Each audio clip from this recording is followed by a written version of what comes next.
Now, your associations during the 1980s, which I accept is a long time ago, have clearly come under scrutiny recently. And time again, it does appear as though you backed people who opposed the British forces. You were arrested at a demonstration in support of an IRA terrorist in 1986. You were regular at IRA-linked troops out rallies. You didn't support the SDLP, who were trying to pursue a united Ireland through peaceful means. So how can you say that you were trying to talk to all sides of the agreement when it does appear as though there is one clear side that you were backing, and that is hardline Republicans? I worked with colleagues in Parliament in the SDLP and the Labour Party. I visited Northern Ireland on a number of occasions. I met people from right across the spectrum. I went on delegations of the Northern Ireland Committee of the Parliamentary Labour Party. I represent a constituency which has a very large number of Irish people living in it, and I pointed out that the Prevention of Terrorism Act was counterproductive and was criminalising large numbers of wholly innocent Irish people. I took up the cause of the Guildford Four and Birmingham Six, who were grotesquely misjudged by British courts and eventually were freed on the decision of the High Court in Britain, and I wanted to bring about peace in Ireland. You have to talk to people with whom you don't agree.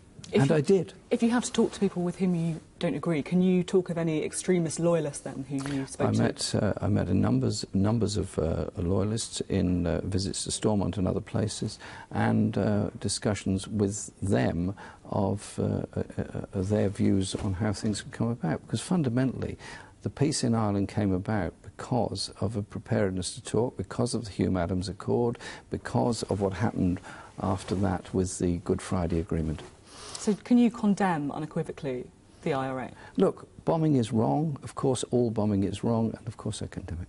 But you're condemning all bombing, then? Look, can you condemn the IRA without equating it to... No, I think what you have to say is all bombing has to be condemned, and you have to bring about a peace process. Listen... So do you condemn the IRA? Wait a minute. Let me finish, please. In the 1980s, Britain was looking for a military solution in Ireland. It clearly was never going to work. Ask anyone in the British Army at that time. And therefore, you have to seek a peace process. You condemn the violence of those that laid bombs, that killed large numbers of innocent people, and I do. So can you condemn the IRA? I've just condemned all those that did bombing, all those. If you let me finish as well, after I've just let you finish, that would be appreciated. All those on both sides that laid bombs. But can you condemn the IRA without equating the IRA, who were responsible for 60% of the deaths during the Troubles, with the British security services, who were responsible for around 10%. And there were loyalist bombs as well, which you haven't mentioned. Yeah, 30%. There were loyalist bombs as well. I condemn all the bombing by both the loyalists and the IRA. Can you just say... But you won't just talk about... Wait a minute. I don't know quite what point you're trying to make here. Those of us that wanted peace in Ireland worked very hard for it. That Labour government in 1997 worked very effectively to achieve that.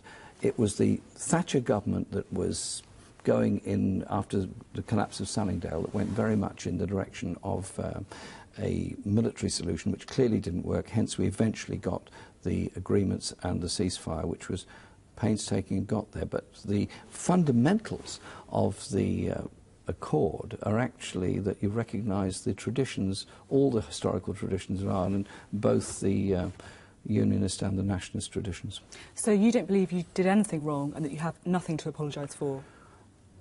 I represent a constituency that how many people have been criminalised under the PTA. I represented people who had been wrongly put in prison for a very long time for crimes they did not commit. I recognised that you had to bring about a peace process in Ireland. I did my best to assist in that process, and that is the way you bring about peace anywhere around the world. And later on, after the Good Friday Agreement, the Northern Ireland process became a bit of a model around the world. Martin McGuinness travelled a great deal, as did those from the Unionist side as well, to other parts of the world to help try and promote that kind of peace dialogue. So John McDonnell has apologised for some of the comments he made. You don't believe you have anything to apologise for in any of the associations or the decisions you made? I've told you what my principles behind it were. You were very well aware of what I was doing during that period, and I think we've achieved a much better place in Ireland. And a lot of people made a lot of contributions to that. Unionists, Republicans, MPs from all parties in Britain, political parties of all shapes in Stormont made a contribution to that, so Northern Ireland, and indeed the whole of the island of Ireland, is in a much better place as a result of it.